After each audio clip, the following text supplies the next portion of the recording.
Representative form of democracy में 8,999 में कितने मुसलमान कामयाब हुए? इस मौजूदा पार्लियामेंट में स्पीकर साहब सिर्फ 26 हैं, 14% मुसलमान और सिर्फ 4.8 उनका रिप्रेजेंटेशन है। हम वोट डालने वाले बन गए, वोट लेने वाले नहीं बने। अंग्रेज उस जमाने में पार्लियामेंट बुलाते थे टैक्स बढ़ाने के लिए, हम उसी रास्ते पर जा रहे हैं। चाणक्य ने सही कहा था कि जब राज चलाने वाले व्यापारी हो जाएंगे तो उस राज के लोग भिखारी हो जाएंगे। पिच बदलने से गेम नहीं बदलता, गेम को बदलना पड़ेगा। कहीं नई इमारत भी हिटलर की राइक्सटैग की इमारत ना साबित हो जाए। बहुत शुक्रिया सर, आपने मुझे आज एक तारीखी बहस पर बोलने का मौका दिया। मोहतरम जनाब, इस ऐवान के 75 साल के पार्लिमानी सफ़र की तकमील पर हम बहस कर रहे हैं। मैं सबसे पहले अपनी जानिब से खराज अक़ीदत पेश करना चाहूँगा मौलाना हिफ्ज़ुर रहमान साहब को, जो पहली और दूसरी पार्लियामेंट के मेंबर थे, मेरे क़ायद सालार मिल्लत सलाहुद्दीन ओवैसी को, सुलेमान सेठ साहब को और मौलाना बनात वाला साहब को। जनाब मोहतरम, इस ऐवान की नाकामियों का भी जिक्र हमको करना ज़रूरी है। 75 साल का तारीख़ी सफ़र इस ऐवान ने मुकम्मल किया। ये ऐवान एक इमारत नहीं है मेरी नज़र में, ये ऐवान इस वतन अजीज़ का एक दिल है, जो बाहर जो गरीब और मजलूम अवाम की तकलीफ़ को महसूस करे, इसीलिए मैं इसको दिल कहता हूँ। मैं आपके सामने 15 मिसालें पेश करूँगा जहाँ पर इस ऐवान ने अपनी नाकामी का सबूत पेश किया। एक उस वक्त जब दिल्ली की सड़कों पर सिखों की नस्लकशी की जा रही थी। एक उस वक्त जब 6 दिसंबर को बाबरी मस्जिद की शहादत हुई।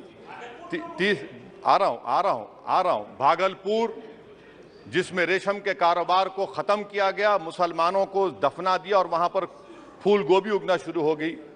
एक उस वक्त नाकामी साबित हुई जब मुजफ्फरनगर और गुजरात में नस्लकशी की गई। एक उस वक्त सर जब हम देखते हैं कि मुंबई की सड़कों पर इंसानियत का नंगा नाच हुआ। एक उस वक्त जब इस ऐवान में टाडा पोटा का काला कानून बनाया गया, यूएपीए का कानून बनाया गया, आफ्सपा का कानून बनाया गया, जिसको 1 साल के लिए बनाया गया था। 58 में हम 2023 में आ गए। एक उस वक्त नाकामी साबित हुई जनाब, जब हम देख रहे हैं कि आज ये जो दिल है, भारत का दिल है, हिंदुस्तान का, इंडिया का दिल है, आज गरीबों में, मजलूमों में, मुसलमानों में, कश्मीर की आवाम में, दलितों में, आदिवासियों में इस ऐवान की मोहब्बत और एतमाद खत्म हो रहा है, कम हो रहा है।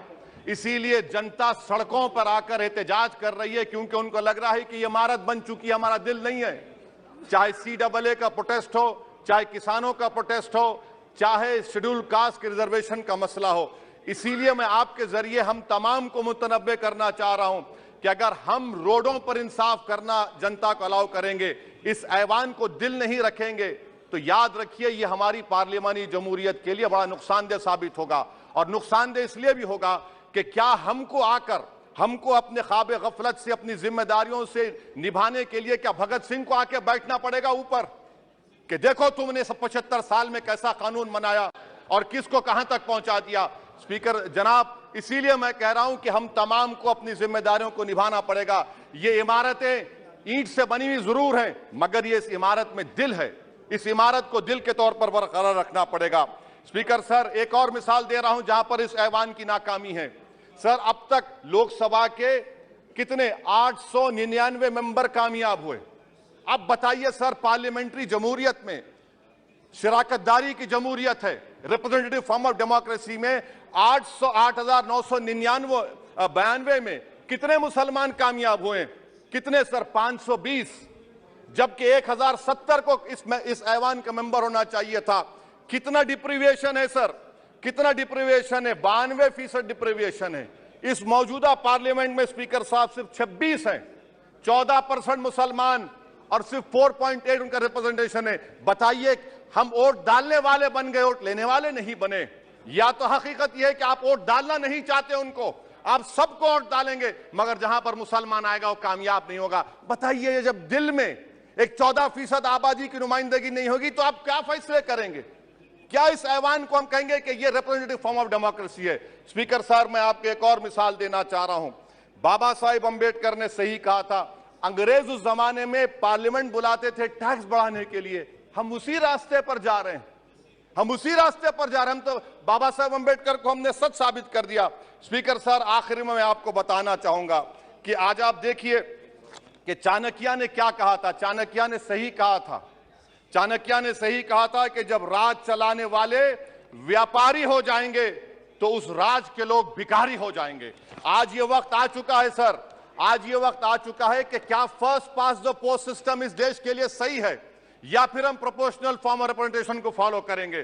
First pass the post system, जिसके पास एक मजहब का वोट होगा, जिसके पास दौलत होगी, वही इस ऐवान में आ रहा है। इसीलिए हम कह रहे हैं कि आप इस जमहूरियत की नाक, कहीं ये जमहूरियत कमजोर ना हो जाए, मुझे इस बात का डर है सर। आखिर में मैं खत्म करने से पहले एक बहुत बड़े शायर ने कहा था, उस पर खत्म करना चाहूंगा कि अभी चिराग सरे राह को कुछ खबर ही नहीं, अभी चिराग सरे राह को कुछ खबर ही नहीं, अभी गिरानी शब में कमी नहीं आई, अभी गिरानी शब में कमी नहीं आई, निजात दीदे दिल की घड़ी नहीं आई, चले चलो कि मंजिल अभी नहीं आई। स्पीकर साहब, आखिर में याद रखिए एक बात को मैं सबसे कह रहा हूं कि पिच बदलने से गेम नहीं बदलता, गेम को बदलना पड़ेगा।